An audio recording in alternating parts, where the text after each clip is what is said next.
You're watching The Business of Law, brought to you by Bloomberg Law and the ABA Journal. I'm Pacchia. The National Association for Law Placement is out today with its annual look at entry-level employment. And here to sort out the numbers, we're joined by NALP's Executive Director, James Leipold, in our Washington, D.C. Bureau. Welcome. Thank you.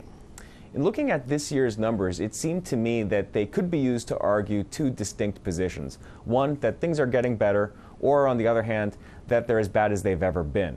For instance, you found that about 85% of the class of 2012 had a job of some kind 9 months after graduation. That's the fifth year in a row the employment rate has declined, and hasn't been this low in 18 years.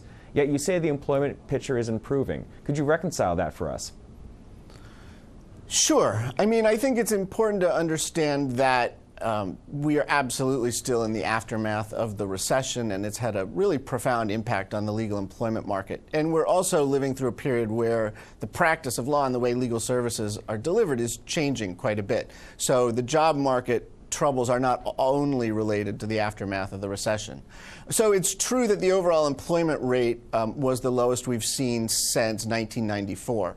But if you look below the numbers, there is really, for the first time since 2008, some signs of positive growth. So there were more jobs obtained, just the overall number of jobs, and there were more jobs in private practice that were obtained. The problem is law schools have been growing their graduating classes, and this was a very large class coming through, bigger than the ones that had come through before it. And as a result, there were more people looking for jobs. So that brought the overall employment rate down. And in 2011, just 65% of graduates had a job for which bar passage was required. That was the lowest you've ever measured until this year, when it fell again to 64%. How long do you think it will take to get back up to the 74% we had in 2008? I don't know if we'll get back up there. I think one of the things we're seeing is that there are less private practice opportunities and less opportunities to practice law than there used to be for law school graduates.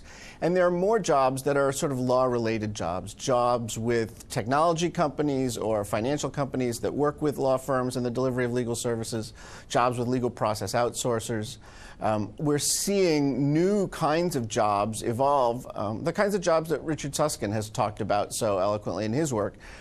And we're, arming law firms with less lawyers, using more technology for greater efficiency to bring the price point down. So I'm not sure we'll actually go back into the 70s. Yeah, more and more people that we talk to say that we're in a period of permanent structural change in the legal industry. Wanted to ask you about the number of graduates joining firms with 500 or more lawyers. It jumped 27% this year to 3,600 graduates. Do you think we're headed back to the 5,100 jobs in mega law firms that we had back in 2009? Absolutely not. I think law firm leaders are really convinced that the way forward is with smaller entering classes and strategic lateral hiring.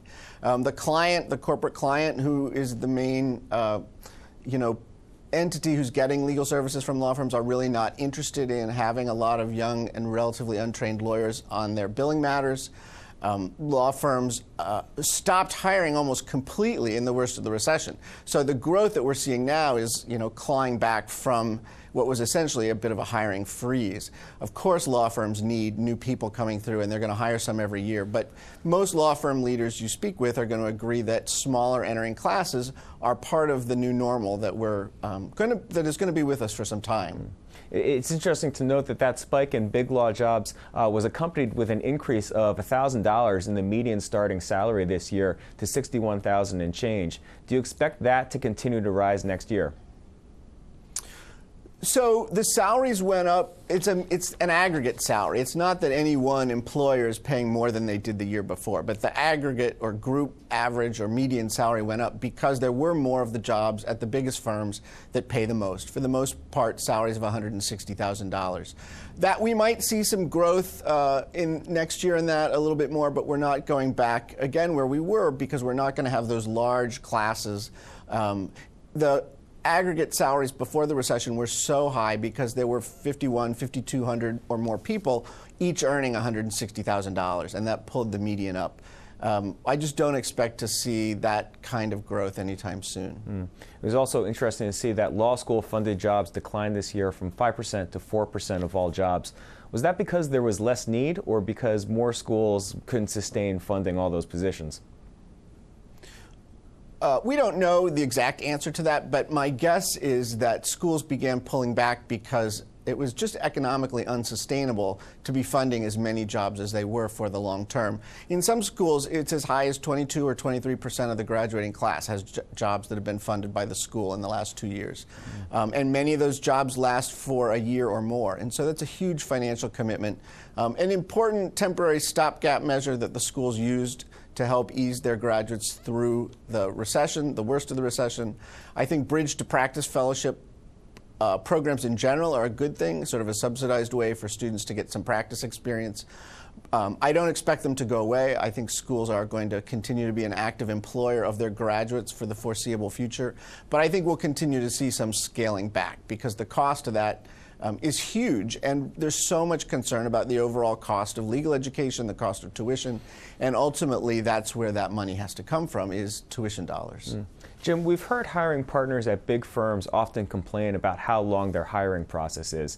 They give offers of summer jobs, which are typically de facto offers of permanent employment, as much as 24 months before the graduate joins their firm after taking the bar exam. Is there anything NALP can do to shorten that hiring time frame? You know, we really can't. That's a market phenomenon. Schools, particularly in this economy, would welcome employers on campus at any point, and certainly there are a lot of 3Ls or third-year law students who don't have work, who are very qualified, and schools would love to have employers come back and interview people later in the process. But you know, it's a race for talent, and it's a bit of a battle to be first over the finish line. And as long as some law firms are recruiting early at the beginning of that second year, other law firms are going to be right there because they don't want to miss out on what they perceive to be the competition for the best and the brightest at the top of the class. James Leipold, Executive Director at NALP, thank you for your time today, sir. Thank you. If you'd like to learn more about the issues we just discussed, be sure to go check out our offerings on BloombergLaw.com and also on the Bloomberg Terminal. You can see more of our videos on YouTube, and you can follow our updates, of course, on Twitter. I'm Pacchia. Thanks for watching.